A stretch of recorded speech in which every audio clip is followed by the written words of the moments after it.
या वेळेला अर्थसंकल्पाचा उल्लेख करताना, अर्थसंकल्पाचं नामकरण करताना माननीय अर्थमंत्र्यांनी या ठिकाणी या वेळेचा अर्थसंकल्प हा शाश्वत व सर्वसमावेशक अशा प्रकारचा अर्थसंकल्प आहे, अशा प्रकारचा शब्दप्रयोग केला। याच दादांनी, याच अर्थमंत्र्यांनी मागच्या वेळेला जेव्हा हा अर्थसंकल्प मांडला होता तेव्हा त्यांनी सांगितलं होतं, हा माझा अर्थसंकल्प शेतकरी, युवा, महिला आणि गरीब यांच्यासाठी हा अर्थसंकल्प असेल असं सांगितलं होतं।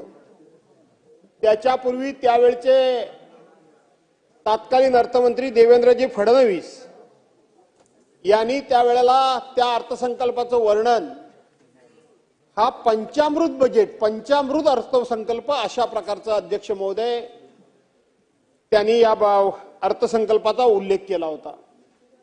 अध्यक्ष महोदय, प्रत्येक वेळी हे बजेट, हा अर्थसंकल्प सभागृहाच्या समोर येतो, सभागृहाच्या समोर त्याला मान्यता घेतली जाते आणि मान्यता घेतल्यानंतर प्रत्यक्षपणे या अर्थसंकल्पामध्ये खर्च किती होतो अध्यक्ष महोदय याचा सुद्धा विचार करण्याची गरज आहे। आणि म्हणून या अर्थसंकल्पामध्ये फक्त आकर्षक घोषणा, आकर्षक अशा पद्धतीच्या लोकांना आश्वासनाचा पाऊस हा प्रत्येक अर्थसंकल्पामध्ये पाळला जातो, परंतु प्रत्यक्षपणे त्या ठिकाणी कुठेही तो खर्च होताना दिसत नाही, लोकांच्या योजना होताना दिसत नाही, लोकांच्या मध्ये समाधान त्या ठिकाणी होताना दिसत नाही। आपण जर बघितलं तर दिवसागणिक महसुली जमा प्रचंड प्रमाणामध्ये वाढते। 2024-25 ला बघितलं, हे माननीय अर्थमंत्र्यांनी जे पुस्तक दिलेलं आहे त्याच्यामध्ये 4,99,463 कोटीचा अंदाज होता, परंतु प्रत्यक्षपणे 5,36,463 कोटी अशा पद्धतीचा महसुली जमा झाली। 2025-26 ला त्यांनी 5,60,963 कोटी रुपयाचा अंदाज वर्तवलेला आहे, परंतु नेहमीप्रमाणे ज्या वेळेला मागच्या वेळेला जसा इथं जवळजवळ 40-42 कोटी रुपये ते हे बजेट 40-42 हजार कोटी रुपयांचं, हजार कोटी रुपयाचा ही महसुली तूट झाली। आता सुद्धा स्वतःच मंत्री महोदय सांगतायत की या वेळेला 45,891 कोटी रुपयाची तुटीचा हा अर्थसंकल्प स्वतः माननीय अर्थमंत्र्यांनी या ठिकाणी मांडलेला आहे। आणि म्हणून एकूण जर खर्च किंवा एकूण जर प्लॅन बघितला तर 7,20,000 कोटी रुपयाचा प्लॅन आहे। राजकीय कोषीय तूट सुद्धा 1,36,234 कोटीवर दिवसेंदिवस जायला लागले। परंतु माननीय दादांना मला सांगितलं पाहिजे की आपण खाली सांगत असताना मात्र की राजकोषीय उत्तरदायित्व आणि वित्तीय व्यवस्थापन कायद्यानुसार राजकोषीय तूट ही उत्पन्नाच्या 3% कमी ठेवण्यामध्ये शासन या ठिकाणी यशस्वी झालंय, अशा पद्धतीचा आपण या ठिकाणी शब्दप्रयोग सुद्धा केलेला आहे। पण अध्यक्ष महोदय, प्रत्यक्षपणे ज्या वेळेला अशा पद्धतीच्या सभागृहाकडून तुम्ही संपूर्णपणे मान्यता घेता आणि प्रत्यक्षपणे खर्चाचं बाकी या ठिकाणी प्रमाण किती आहे अध्यक्ष महोदय, तर खर्चाचं प्रमाण आपण जर बघितलं तर खर्चाचं प्रमाण केवळ 46% एवढंच फक्त खर्चाचं प्रमाण आहे। आपण मागच्या वेळेला 1,92,000 कोटींची मान्यता सभागृहाकडून घेतली आणि प्रत्यक्षपणे 1,18,000 कोटी रुपये फक्त आपण खर्च केलेत, उरलेले पैसे आपण खर्च देखील करू शकलात नाही। याचा अर्थ की एका बाजूने महसुली तूट तुमची होतीये, तुम्ही प्लॅनिंग वर त्या ठिकाणी पैसे त्या ठिकाणी ठेवल्यासारखे दाखवता, पण प्रत्यक्षपणे मात्र खर्च होत नाही। ही राज्याची प्रगती नाही तर ही राज्याची अधोगती आहे, हे आपल्याला या ठिकाणी मान्य करावं लागेल। अध्यक्ष महोदय, आपण एका बाजूला पुरवणी मागण्या या ठिकाणी बजेट आणता आणि बजेट आणल्यानंतर साधारणपणे वर्षातून 3 पुरवणी मागण्या याव्यात, हा आपला अधिकार आहे। 3 पुरवण्या मागण्या येत असताना त्याच्यामध्ये सुद्धा मूळ बजेटच्या किती टक्के रक्कम आपण खर्च केली पाहिजे, 5% पेक्षा जास्त रकमेची बजेटच्या म्हणजे पुरवणी मागण्या सभागृहासमोर येता कामा नयेत. पण आज पुरवण्या मागण्याचं प्रमाण जर आपण बघितलं तर गेल्या वर्षी 1,37,000 कोटी 1,37,000 कोटी रुपये पुरवणी मागण्या कोटी रुपयाच्या पुरवणी मागण्या सभागृहासमोर आल्या. म्हणजे त्याचा अर्थ की मूळ बजेटच्या 20.49% 49% आपण पुरवण्या मागण्या सभागृहासमोर आणल्यात. याचा अर्थ की आपण पूर्णपणे आर्थिक शिस्त बिघडवलेली आहे. आपण आर्थिक शिस्त बिघडवलेली आहे. आपण आकस्मिक निधीतून काही योजना घेऊ शकतो, नाही अशातला भाग नाही. परंतु अकस्मातता निधीतून योजना घेण्याच्या ऐवजी आपण इथं आकडेवारी मात्र बजेट पहिल्यांदा फुगवून सांगतो. ते बजेटमध्ये नंतर रिऑपरेशन मध्ये कोणाचे पैसे किती कमी करतो आणि कोणाचे पैसे किती वाढवतो आणि ह्या पुरवण्या मागण्या सभागृहासमोर पुन्हा पुन्हा आणतो. याला कुठेतरी आर्थिक शिस्त येण्याची गरज आहे अध्यक्ष महोदय. या आर्थिक शिस्त आणत असताना आपण जर बघितलं तर आपलं राज्य हे आज जे काही देशामध्ये आपला 5वा नंबर आर्थिक घडीमध्ये आपल्या देशाचा 5वा नंबर आपण म्हणतो. पण आज देशामधली जी छोटी छोटी राज्य आहेत, तेलंगणा सारखं राज्य आहे, त्या तेलंगणा कर्नाटक सारखं राज्य आहे, तामिळनाडू सारखं राज्य आहे, या छोट्या छोट्या राज्याच्या सुद्धा आपलं दरडोई उत्पन्न दिवसागणिक आता कमी व्हायला लागलंय. हे मी म्हणत नाही अध्यक्ष महोदय. सर्वसाधारणपणे राज्याचा अर्थसंकल्प मांडण्यापूर्वी एक महाराष्ट्राची आर्थिक पाहणी म्हणून महाराष्ट्र सरकारचाच दस्तऐवज, महाराष्ट्राचाच ही पुस्तिका, महाराष्ट्राचाच हा लेखाजोखा सरकारच्या वतीनं सभागृहासमोर ठेवला जातो, सदस्यांना दिला जातो. त्याच्यामध्ये ते म्हटलंय, मी म्हणत नाहीये अध्यक्ष महोदय, मी म्हणत नाहीये. त्याच आर्थिक पाहणीमध्ये दुसरा एक विषय आहे की आपल्या राज्यामध्ये 36 जिल्हे आहेत अध्यक्ष महोदय. या 36 जिल्ह्यांचं दरडोई उत्पन्न आपण इथं 2 आणि 2.5 लाख आणि 3 लाख रुपये दरडोई उत्पन्न आपण उत्पन्न आहे म्हणून सांगतो. परंतु प्रत्यक्षपणे राज्यातल्या 36 जिल्ह्यामधल्या 18 जिल्ह्याचं वार्षिक दरडोई उत्पन्न हे 1,88,892 रुपये आहे. म्हणजे राष्ट्रीय सरासरी जी आपली जी ठरवून दिलेली आहे त्या निकषापेक्षा सुद्धा 36 जिल्ह्यांपैकी 18 जिल्ह्याची आपली वार्षिक दरडोई उत्पन्नाची घसरण दिवसांदिवस होत चाललेली आहे. याची सुद्धा सरकारने नोंद घेण्याची गरज आहे. अध्यक्ष महोदय, आर्थिक पाहणी आपण म्हटल्यानंतर 8.75% आपला विकास दर वाढेल आपण म्हणतोय. हा विकास दर वाढत असताना राज्याचा विकास दर, राज्याचं दरडोई उत्पन्न 3 बाबींवर काढलं जातं अध्यक्ष महोदय. 1 उद्योग, 2 शेती आणि 3 सेवा कर. अध्यक्ष महोदय, 8.75% राज्याचं दरडोई उत्पन्न आपण राज्याचा विकास दर 8.75% म्हणतोय. त्याला कारण फक्त आणि फक्त एकच आहे की यंदा 116% पाऊस पडला, शेतकऱ्यांचं अतिशय चांगल्या प्रकारचं पीक आलं. म्हणून अध्यक्ष महोदय, आपल्या ह्या पाणीमध्ये आपण दिसतोय की आपण गेल्या वेळेला 2.9% वाढीचा दर होता, तो या वेळेला 3.3% वाढला. ही आर्थिक पाहणी सांगते, मी सांगत नाहीये. म्हणून आपण तिथं पुढे जातोय. 2020-21च्या तुलनेनं पेरणी क्षेत्र तर कमीच झाले, आता कमी झालंय. यंदा हा दर घसरणार आहे अध्यक्ष महोदय.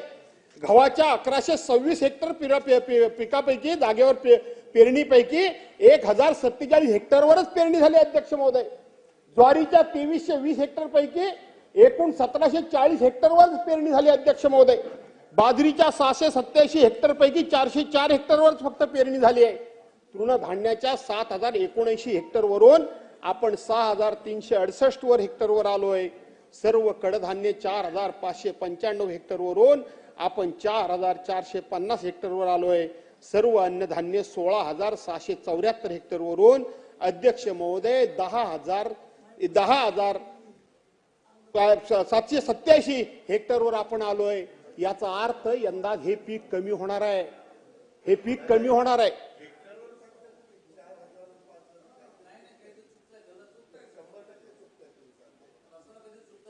एक मिनिट,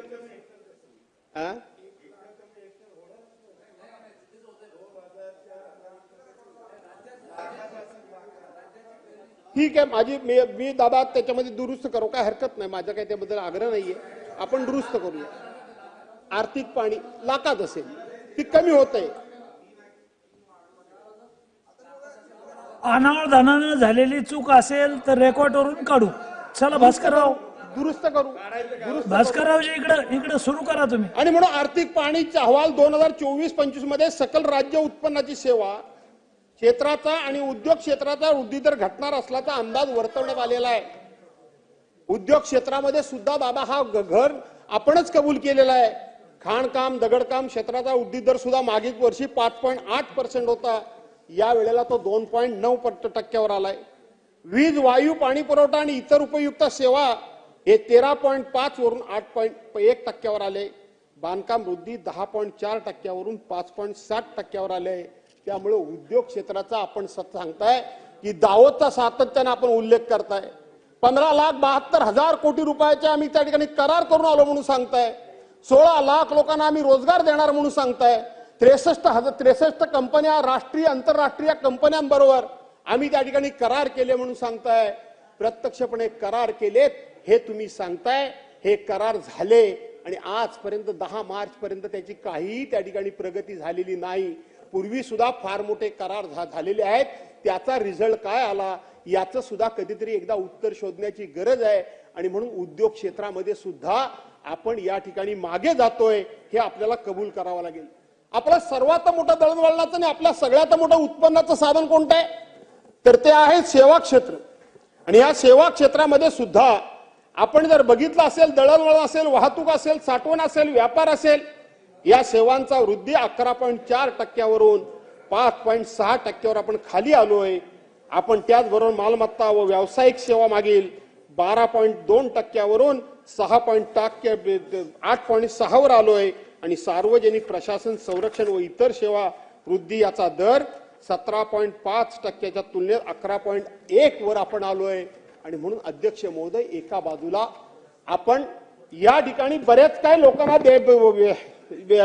योजना देण्याच्या गोष्टी करतोय आणि दुसऱ्या बाजूला राज्याची आर्थिक पाहणीमध्ये जर हे सगळं बघितलं तर आपल्या समोर फार मोठ्या अडचणी भविष्यामध्ये उभ्या राहणार आहेत हे स्पष्ट दिसतंय. आणि म्हणून दादा, माझी विनंती आहे की आपली सगळी बिघडलेली आर्थिक घडी बसवण्याकरता आपल्याला कठोर व्हावं लागेल. सवंग लोकप्रियतेच्या घोषणा कमी कराव्या लागतील. महाराष्ट्रासारखं राज्य, हे राज्य पुन्हा आर्थिक घडी जी विस्कटलेली आहे ती घडी बसवण्याकरता म्हणून मी मागच्या वेळेलाही सांगितलं की अशा प्रकारचे काहीतरी कठोर निर्णय घ्या. आम्ही तुमच्या पाठीशी उभं राहणार आहोत.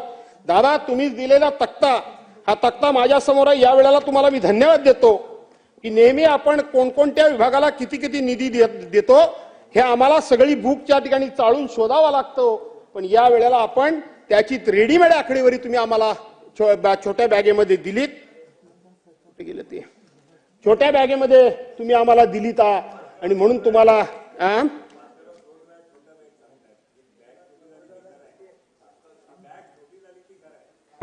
बॅग छोटी झाली, खरं आहे. आणि म्हणून त्याच्यामध्ये तुम्ही आम्हाला आकडेवाऱ्या दिल्यात दादा. या बॅग छोटी झाली खरीच गोष्ट आहे.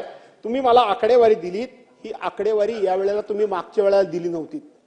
मागच्या वेळेला मी सभागृहामध्ये हा मुद्दा उपस्थित केला होता की अर्थमंत्र्यांच्या भाषणामध्ये कोण कोणत्या योजनेकरता किती किती आपण त्या ठिकाणी बजेटमध्ये तरतूद करतो ते सांगितलं जातं. पण गेल्या वेळेचं बजेट होतं ते निवडणुकीचं बजेट होतं. त्यामुळे ते बजेट वाचण्याचं काम तुम्ही केलं. आम्ही एकत्र बसतो त्यामुळे आम्हाला थोडंफार आपल्याला सगळ्यांच्यात लक्षात येतं. पण या वेळेला मी तुम्हाला धन्यवाद देतो. प्रत्येक योजनेचा उल्लेख करून तुम्ही प्रत्येक योजनेला आपण किती या ठिकाणी तरतूद करतो आहोत त्याचा उल्लेख आपण इथं केलात. आणि म्हणून हा सगळा जर आपण एकंदरीत बघितलं तर या वेळेला 7,02,000 कोटी रुपयाचं बजेट तुम्ही मांडलं. 7,20,000 कोटी रुपयाचं 7,20,000 कोटीचं बजेट आपण मांडलं दादा. परंतु योजनेवर खर्च किती होणार आहे? भारित आणि दत्तमत्त हे काय आहेच त्याच्यामध्ये. परंतु योजनेवर खर्च किती होणार आहे तर 1,90,242 कोटी रुपये फक्त खर्च होणार आहे. म्हणजे एकूण राज्याच्या उत्पन्नाच्या, एकूण राज्याच्या महसुलाच्या फक्त 36% रक्कम 36% रक्कम ही फक्त तुम्ही आपण योजनांवर खर्च करणार म्हणून दाखवलीत. खरी तर ती 36 नाही आहे, ती जास्त आहे. कारण ते 2,52 कोटी आहेत. काही आकडे त्या ठिकाणी टाकले गेले नाहीत आणि काही आकडे टाकले गेलेले नाहीत. ते वेगळे आकडे म्हणून मी सांगितलं ना की 44% होत आहे. ते सगळं 44% होत आहे. मी कबूलच करतो ते 44% होत आहे. पण गेल्या वर्षी तुम्ही जे काही एकंदरीत रक्कम दिलीत त्यातली 46.46% फक्त रक्कम खर्च झाली आहे. दादा तपासून बघा, आपण रकमा देताय पण त्या डिपार्टमेंटकडनं खर्च होतात की नाही होतात, का आपण जाणीवपूर्वक हे खर्च होत नाहीत, किंवा आपण फक्त आणि फक्त बजेटमध्ये आकडेवारी मोठी मोठी जाहीर करतो आणि नंतर मात्र पैसे उभे करणं जड जातं म्हणून ते खर्च करण्याचे टाळतो का, याचा सुद्धा एकदा कधीतरी महाराष्ट्रामध्ये विचार होण्याची गरज आहे. याचा कधीतरी एकदा महाराष्ट्रामध्ये गजर होण्याची गरज आहे. आपण याच्यामध्ये वेगवेगळ्या घोषणा खूप मोठ्या केल्यात. मागच्या अगदी इथं आपण कविता केल्यात, मी पण थोड्याशा आणल्या होत्या. खरं सांगायला करून गेलं तर हा तुमचा बदललेला स्वभाव मला लय भावला दादा. तुम्ही एवढे अध्यात्म झालात, एवढे रसिक झालात, नाही तर वृक्ष दादा, वृक्ष रागीट दादा अशी तुमची जी इमेज होती ती जरा बदलायचं काम दादा करतायत. कारण कविता बिविता काव्य बिव्य म्हणायला लागले ते बरं आहे, त्याबद्दल काही वाद नाही. पण मला एकानं कुणीतरी सांगितलं म्हणतात हे पलीकडचे लोक लगेच उठतील, चिडून उठतील खरं सांगायला गेलं तर. तेच झाले भानगड. पण ते म्हणून ते चिडून उठेल म्हणून त्यांना मी सांगतो की मी पहिल्यापासून संघाच्या शाखेत जाणारा माणूस आहे. मी शाखेत जायचो, माझे वडील जनसंघवाले, आणि म्हणून मी शाखेत जायचो म्हणून मला माहिती आहे सदा वत्सले वगैरे नमस्ते वगैरे. तुम्ही काय त्या शाखेत कधी गेलेला नाही खरं सांगायला गेलं. आणि म्हणून मला ते पूर्वी मोरोपंत पिंगळे म्हणून त्यांचे पहिले होते, त्यांनी माझा सत्कार केलेला आहे. तुम्हीच मला पालकमंत्री केला, पवार साहेबांनी मला पालकमंत्री केला. खरं सांगायला गेलं तर त्यावेळेला आमच्याकडे संघाचं शिबिर भरलं. सुदर्शनजी जे आले होते त्यांचे प्रमुख, आता जसे मोहनराव भागवत आहेत त्यांच्या भास्कररावजी कौतुक करताय का काय?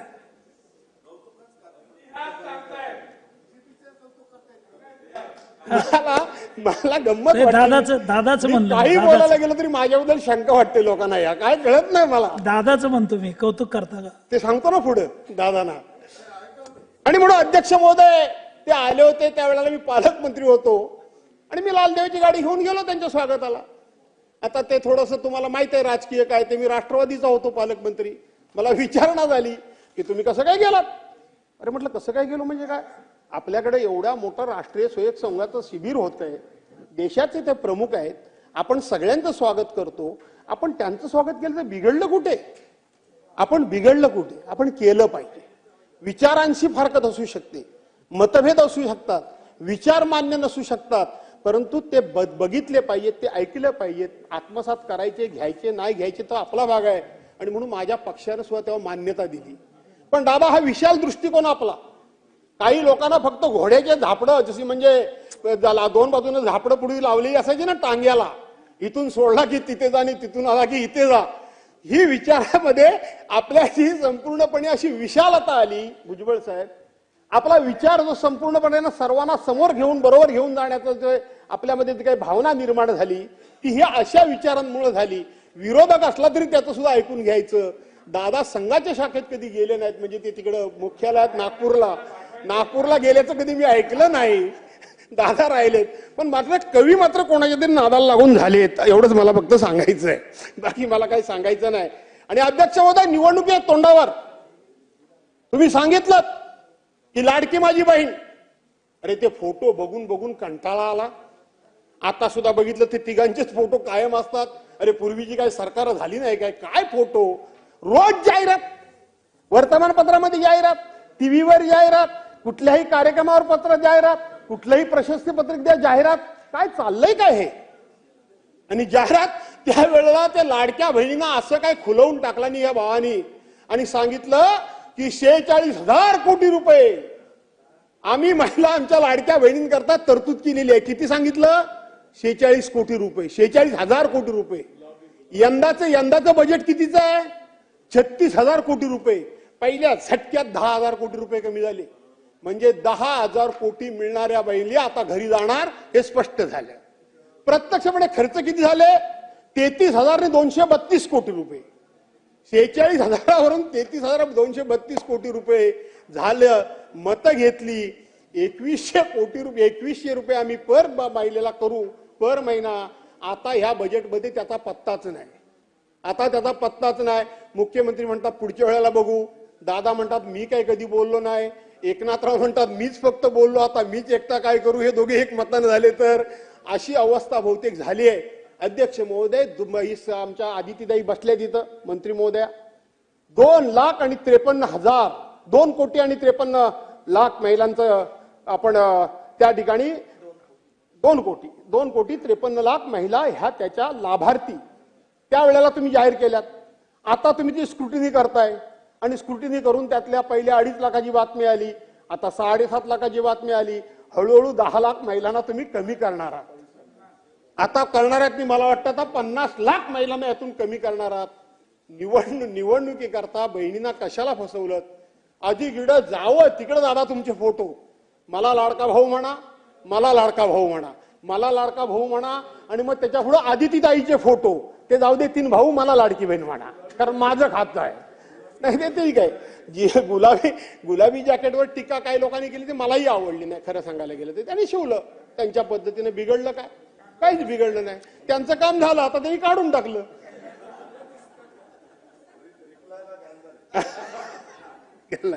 आणि म्हणून त्याचं काय झालं? त्या महिलांना तुम्ही वाऱ्यावर का सोडलं? तुमच्या जाहीरनाम्यामध्ये, भारतीय जनता पार्टीच्या जाहीरनाम्यामध्ये शेतकऱ्यांचं कर्ज माफ करू म्हणून तुम्ही जाहीरनामा लोकांना दिलात. आता तुम्ही त्या शेतकऱ्यांच्या कर्जमाफीबद्दल शब्द उच्चारला तयार नाहीत. त्यांना कर्जमाफी तुम्ही द्यायला तयार नाहीत.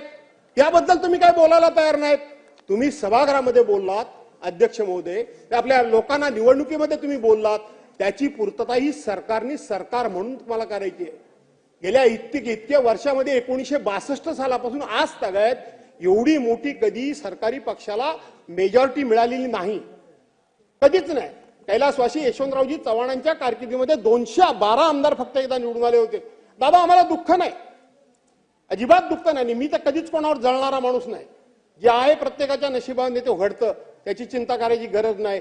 पण अशा पद्धतीनं तुमच्यावर लोकांनी विश्वास ठेवला आहे. कुठं काय आहे? काय तुम्ही तरुणांकरता सांगितलं, आम्ही लाडका भाऊ सांगितलं, आम्ही लाडकी बहीण सांगितलं, आम्ही लाडकी आजी सांगितलं, आम्ही लाडका आजोबा सांगितलं, लोकांना तीर्थयात्रेकरता नेण्याकरता म्हणून योजना जाहीर केली. आता कुठं अर्ध्या रस्त्यावर सोडलं की काय? त्यांना गंगेत नेऊन सोडलं की काय? तीर्थयात्रा झाली कुठे? गेली कुठे ती? ते झालं काय त्या योजनेचं? ती योजनेचा पत्ता नाही. असं करू नका, असं करू नका. अध्यक्ष महोदय, आज तरुणांच्या बेकारी करता काही चालू नाही. आता ह्याच्या बजेटमध्ये उल्लेख सुद्धा नाही. आणि म्हणून भास्कररावजी टाइम तुमचा संपत आला, घ्या. तिकडेच राहिले, खाली बसून बोलू नका. अध्यक्ष महोदय, आपल्याकडं मी दादांना हीच पुन्हा पुन्हा विनंती करतोय की कुठेतरी तुम्ही ही आर्थिक शिस्त आणा. हे सगळं भावनिक आता बंद करा. भावनिक बंद करा दादा.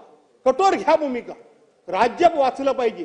केवळ अशा पद्धतीचा आता 5 वर्ष तर तुम्हाला काही धोका नाही, काहीच धोका नाहीये. आता आपसातच काय केलं तर फक्त आम्ही काय आता काय आमच्याकडून काय होण्याची काही शक्यता काय नाहीये. आणि म्हणून आमच्याकडून काय होण्यासारखी शक्यता नाही. आणि म्हणून अशा पद्धतीनं दादा हा विचार करू नका. दादा, दुसरी गोष्ट तुम्ही या ठिकाणी सांगितलं की 2 रेल्वे स्टेशन जोडण्याकरता म्हणून, मेट्रो स्टेशन जोडण्याकरता म्हणून आम्ही त्या ठिकाणी सरकार मार्ग बांधणार. सगळे विमानतळ हे एका तुम्ही खासगी विकासकाला देता, अदानी सारख्या माणसाला सगळे विमानतळ देता, आणि त्या 2 विमानतळाला जोडण्याकरता म्हणून त्या ठिकाणी मेट्रो रेल तयार करणं किंवा त्याला त्या ठिकाणी कनेक्टिव्हिटी तयार करणं ही जबाबदारी शासनाची का, सरकारची का? ज्यांना हे विमानतळ दिलेले आहेत त्यांची ही जबाबदारी आहे दादा. आपण त्यांना कशा करता तयार करून द्यायचं? उद्या म्हणेल की मला मेट्रोचा मार्गिका टाकून द्या, लाईन टाकून द्या, तर ट्रॅक आम्हाला टाकून द्या. आपण त्यांना देणार आहोत का? त्यांना आपण देणार आहोत का? आणि म्हणून ही जबाबदारी सरकारनं आपण कशा करता घ्यायची याचा सुद्धा विचार हा सरकारने त्या ठिकाणी करण्याची गरज आहे. अध्यक्ष महोदय, आपण जर बघितलं तर इथं इतक्या मोठ्या योजना सगळ्या तयार करून ठेवलेल्या आहेत. एकच उदाहरण तुम्हाला मी सांगतो की इथं महिलांकरता 36,000 कोटी रुपये आम्ही देणार म्हणून सांगतात, आणि प्रत्यक्षपणे सरकारचं महिला 25 मिनिटं झालीत.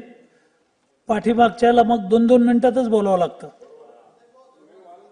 बोला बोला बोला साधारणपणे कंटिन्यू करा. साधारणपणे हा पहिला इतिहास असा आहे की पहिला वक्ता असतो तो जवळजवळ 2-2 तास बोलतो. मी बोलणार नाही तेवढं, पण 2-2 तास बोलतो. तुमच्या पक्षाच्या मागच्या आमदारांना बोलायला वेळ मिळावा म्हणून मग वाजवलं. आपण एक एक एक बोला बोला एकच मिनिट रोहितजी, आपण वेळेचं कुठे विभागणी केलीत मग? बोला. 25 मिनिटं झाले. असं नाही. 3 तास आहे का इथं? अध्यक्ष महोदय, वेळेची विभागणी आपण केलीच नाही. आज 3 तासाची चर्चा आहे.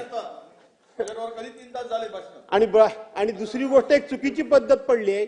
असे प्रस्ताव ज्या वेळेला येतात त्यावेळेला 50-50% वेळ वाटण्याची प्रथा आहे, पण आता तीही बंद पडली आहे. विरोधी पक्षाला काय इथं सभागृहात काही स्थान आहे की नाहीये?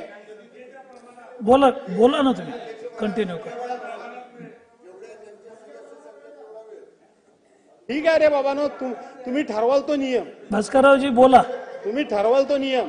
म्हणून मागच्या वेळेला दादानी एक धाडस दाखवलं होतं, इथं बोटीला धक्का मारला. स्पिंडीच्या दादानी सांगितलं होतं की असे काही प्रसंग घडतात. माननीय त्यावेळेला भास्कररावजी, वेळ वाया जातो तुमचं. बोला. तो जावा म्हणूनच वाट बघताय तुम्ही. आणि मग अध्यक्ष महोदय,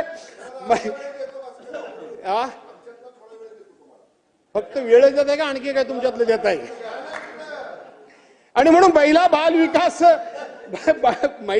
विकास अध्यक्ष महोदय, महिला बाल विकास करता म्हणून इथं 36,000 कोटी रुपयाची आपण तरतूद केलेली आहे, म्हणजे केलेली आहे.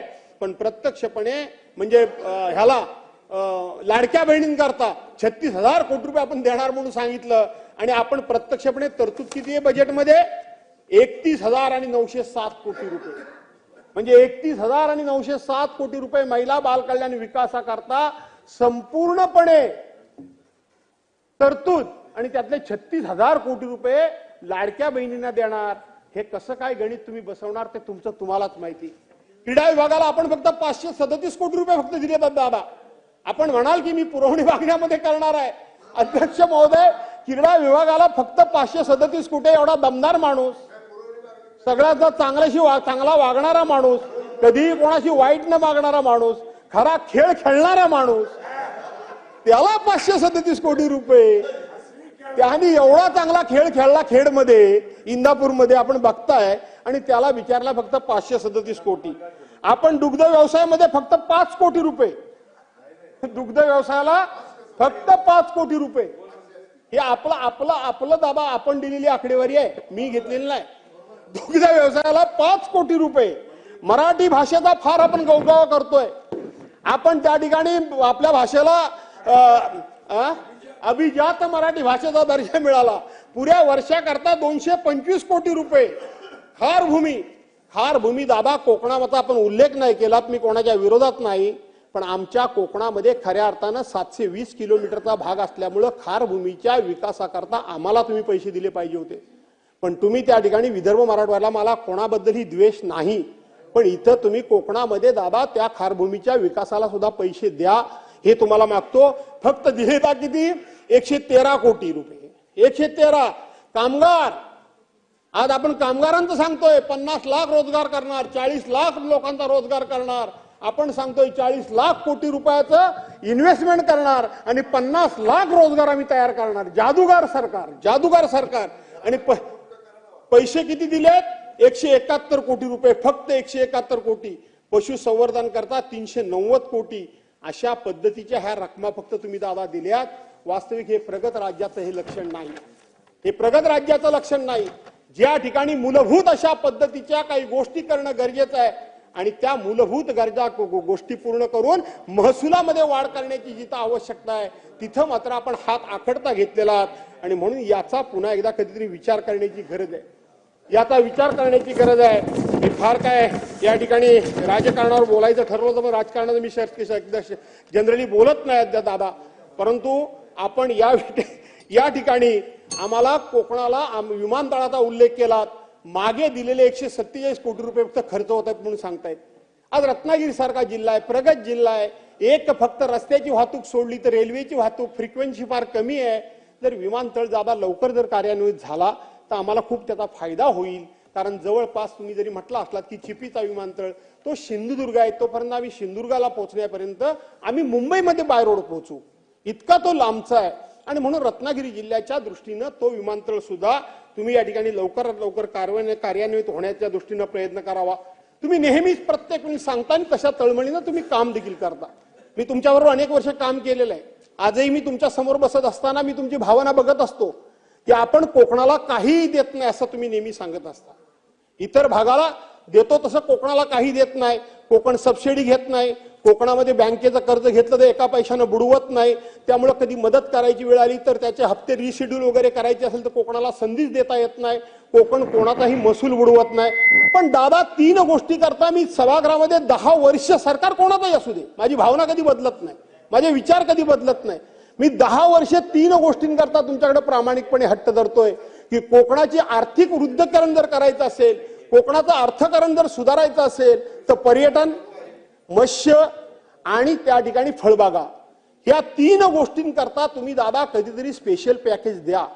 ते परतीचं द्या. आम्हाला कायमस्वरूपी देऊ नका. मी स्पष्टपणे सांगतो आम्हाला नको कोणाचा उधार, आम्हाला नको कोणाचं कर्ज. आम्हाला 5 वर्षाकरता तुम्ही 20,000 कोटी रुपये जे आमचं इन्फ्रास्ट्रक्चर तयार करायचं आहे, ज्या आम्हाला मूलभूत सोयी सुविधा करायच्या आहेत त्याच्याकरता 20,000 कोटी रुपये आज 10 वर्ष मी मागतोय. 20,000 ते परत बोलीवर घ्या, परत फेडीवर घ्या. कारण आमचा कोकण म्हणजे डॉलर भूमी आहे. आज मासे आम्ही परदेशामध्ये पाठवतो, आपल्याला डॉलरच्या रूपानं करन्सी आपल्या देशाला आणण्याचं काम आमचा कोकण करतो. आज आंबा आम्ही बाहेर पाठवतो, डॉलरच्या रूपानं आम्ही तुम्हाला करन्सी देशाला देण्याचं काम आम्ही करतो. आज पर्यटक या ठिकाणी महाराष्ट्रामध्ये येतात, ते कोकणामध्ये मोठ्या प्रमाणात येतात. ते पर्यटनाच्या माध्यमातून डॉलर आम्ही देण्याचं काम तुम्हाला करतो, करन्सी देण्याचं आम्ही तुम्हाला काम करतो. प्रत्यक्षपणे ही डॉलर कोकण म्हणजे माझा डॉलर भूमी आहे. पण आमच्या राजकीय अभिनिवेशामुळे असेल किंवा आमच्या काही चुकींच्या भूमिकेमुळे असेल हा कोकण मागे राहिलाय हे तुम्हालाही मान्य करावं लागेल. दादा थोडं कोकणाकडे लक्ष द्या. राज्याचं अर्थकारण सुधारण्याकरता कोकण तुम्हाला मदत करेल एवढी कोकणामध्ये क्षमता आहे. कारण कोकणामध्ये आज गेले कित्येक वर्ष आम्ही काजू एकाधिकार खरेदीची योजना आम्ही मागतोय. आंब्याला त्या ठिकाणी कुठेतरी रायपिनिंग वगैरे सेंटर उभं करा म्हणून आम्ही सांगतोय. ताबडतोब तर आमदार परदेशात जाईल अशा पद्धतीची काहीतरी व्यवस्था करा असं आम्ही सांगतोय. तुम्हाला आम्ही सांगतोय की पोपळीच्या बागा म्हणजे सुपारीच्या बागा, नारळीच्या बागा आमच्याकडे आहेत. आणि कोकण हा नेहमी स्वच्छतेमध्ये राज्यामध्ये 1 नंबर आहे. कोकणामध्ये कधी तुम्हाला घाण दिसणार नाही. स्वच्छ कोकण आहे. आणि त्याचबरोबर आदरातिथ्य कसं करावं हे कोकणाकडून शिकावं. मी कोणाचाही द्वेष करत नाही, मी कोणालाही कमी लेखत नाही. पण आदरातिथ्य कसं करावं हे कोकणाकडून शिकावं. आणि त्याचबरोबर कोकणातल्या आमच्या ज्या भगिनी आहेत या भगिनींच्या हातचं जेवण जेवून बघा. वेगवेगळ्या प्रकारचे उत्तम पदार्थ कसे करावे ते सुद्धा कोकणाची खासियत आहे. आणि म्हणून आलेल्या माणसाचं पाहुणचार करून पर्यटन कसा वाढवावा हे कोकणाकडे कौशल्य आहे. दादा मी त्या ठिकाणी पालकमंत्री असताना तुमच्या नेतृत्वाखाली पवार साहेबांनी एक सूचना केली की ज्या पद्धतीनं लंडनमध्ये ब्रेड अँड बटर अशा पद्धतीची योजना आहे ती योजना मी माझ्या मतदारसंघामध्ये घरोघर राबवली. आज प्रत्येकाच्या घराला लाखो रुपयाचा इन्कम आपण करून दिलाय. लाखो रुपयाचा. काय योजना आहे ती की एखादा जाणारं पर्यटनचं माणसं असतील, कोण नवीन जोडपी वगैरे असतील. 30 मिनिटं झाले. बरं एक 5-6 मिनिटं 5 आणि दादा तुम्ही ते ऐकून घ्या. कारण तुम्ही ते करता म्हणून मी तुमच्याकडे आग्रहाने सांगतो. सरकार कोणाचं असू दे तुम्ही मदत करता. आणि म्हणून त्या घरामध्ये जर नवीन एखादा कपल जाणार असेल किंवा पर्यटक जाणार असेल तर त्यांनी घरामध्ये राहावं. त्या घरच्या लोकांनीच त्यांना जेवण द्यावं. त्या घरच्या लोकांनी त्यांचा पाहुणचार करावा. आणि हॉटेलच्या दरापेक्षा थोडे पण हॉटेलच्या दराच्या बरोबरीनं पैसे घ्यावे अशी ती योजना आहे. त्याच्याकरता दादा त्यांना कमर्शियल लाईट बिल आपण देत नाही. त्यांना कुठलीही परमिशन घ्यायची आवश्यकता नाही. फक्त एकच की रिक्षेवाला असेल, आणखीन कोण असेल, काय असेल तर त्यांनी कोणाची छेडछाड काढू नये. त्यांना सुरक्षितता वाटली पाहिजे याची हमी घेऊन आपण इतकी चांगली ती योजना राबवली. त्यामुळे घराघरातून एक आर्थिक अशा पद्धतीची सुबत्तता आली. आर्थिक सुबत्तता आली. दादा ही योजना संपूर्ण कोकणाकरता राबवा. सगळ्या कोकणाकरता राबवा. कोकणाची आर्थिक स्थिती खूप सुधारेल. कोकण काही पैसे मागत नाही. तुम्हाला माहिती बँकेची कर्ज पण घेत नाही, काही घेत नाही. हे पुन्हा पुन्हा काय सांगण्याची गरज नाही. दुष्काळ आला, पाऊस जास्त आला, कमी आला, तो कधीच काय मागायला येत नाही. झालं ते आपल्या नशिबान झालं असं म्हणतो. 2021चा महापूर तुम्ही बघितलात. अख्खं कोकण उद्ध्वस्त झालं, चिपळूण उद्ध्वस्त झालं, महाड उद्ध्वस्त झालं, खेड उद्ध्वस्त झालं. कोणी 1 रुपया मागायला आला नाही. आपल्या नशिबान झालं. आपल्या नशिबान झालं. कामाला लागले सगळे. आणि म्हणून याला मदत करा आणि आर्थिक दृष्ट्या त्याला सक्षम करा अशा प्रकारची विनंती करतो. मासेमारी करता मदत करा ही तुम्हाला विनंती त्या ठिकाणी करतो. फळबागांकरता मदत करा. आता फळबागाचं यंदा चांगल्या प्रकारचं हवामान होतं. पण आता प्रचंड उष्णता आहे, प्रचंड उष्णता, आणि ती उष्णता असल्यामुळं असे आंबेचे आंबे गळून पडतात, तिथं गळून पडतात. आपल्याला असं वाटतं की कोकणाची माणसं पण ना, मी अनेक वेळा सांगितलं दादा, पहिली पेटी गेली 20,000ला गेली, 25,000ला गेली, आणि शेवटचा आंबा 30 नी 40 रुपये किलोन जातो, किलोन. मी प्रत्येक वेळी सांगतो, अरे मेल्यानो, हे नका सांगत बसू. सगळ्यांना असं वाटतं की प्रत्येक वेळी तुम्हाला 20,000 रुपयाचीच पेटी जातीये. आणि दुसरी गोष्ट, हा जो आंबा आहे दादा, हा सगळ्या कोकणामध्ये होत नाही, आमच्या चिपळूणमध्ये होत नाही, तुम्हाला माहिती आहे. जिथे म्हणून लॅटरेस स्टोन आहे, म्हणजे जांभा दगड आहे, आणि जिथे खारी हवा आहे तिथेच फक्त हा आंबा होतो. सगळ्या कोकणामध्ये सगळ्यांचा आंबा होतो असं नाही, पण एक समज आहे की सगळ्यांच्याकडे हा आंबा होतो. आणि म्हणून त्याच्यावर सुद्धा एकदा कधीतरी विचार करा, एकदा बैठक तुम्ही लावा, चांगले एक्सपर्ट कोणतरी बोलवा, आपण त्याच्यावर चर्चा करू आणि त्याच्यावर सुद्धा मात करू, अशा प्रकारची विनंती करतो. आणि म्हणून दादा, ह्या बजेटच्या माध्यमातून मी एवढंच सांगतो की सगळ्यांनी एक आर्थिक शिस्त आणा, तुम्ही खरंच शिस्त आणा, प्रशासनावर वचक बसवा. गोपीचंद पडळकर, एक मिनिट एकच आणि एकच सूचना करतो तुम्हाला दादा, की एमएससीबी मध्ये, तुम्ही एमएससीबीचे मंत्री होतात, एमएससीबी मध्ये सेक्शनल इंजिनियर पासून, एक मिनिट, एमएससीबी मध्ये जो सेक्शनल इंजिनियर खालचा छोटा इंजिनियर असतो, त्याचा जो राहुल आहेर, राहुल आहेर, आमदार राहुल आहेर. एक मिनिट, मी शेवटची सूचना करतोय. अहो 32 मिनिटं झाली. हो बाबा, शेवटची सूचना करतो, ऐका. मागच्या लोकांना वेळ मिळाला पाहिजे ना. तर दादा, त्या एमएससीबी मध्ये जो ज्युनियर इंजिनियर असतो, त्याचा फोन नंबर जो असतो, तो सीईचा पण फोन नंबर एकच असतो. आता लँडलाईन संपले, ऐका जरा, एक मिनिट अध्यक्ष महोदय, एक मिनिट ऐका जरा. आता लँडलाईन संपलेत, आणि म्हणून कुठेही त्यांना ट्रेस करायचा असेल तर त्या नंबरवर आपल्याला कुठेही ट्रेस करतो, कारण त्याची बदली झाली तरी नंबर तिथेच राहतो तो. तशाच पद्धतीनं राज्यातल्या सगळ्या खात्यामध्ये पोलीस स्टेशन असेल, बीडीओ असेल, तहसीलदार असेल, यांच्या कलेक्टर पर्यंतचे नंबर जर तेच ठेवलेत, अधिकारी बदलला तरी नंबर तेच, तर लोकांना संपर्काला खूप चांगलं जाईल. कारण आता लँडलाईन हा विषय संपून गेलेला आहे, आणि म्हणून अधिकाऱ्यांना ट्रेस. अध्यक्ष महोदय, मला बोलण्याची संधी दिली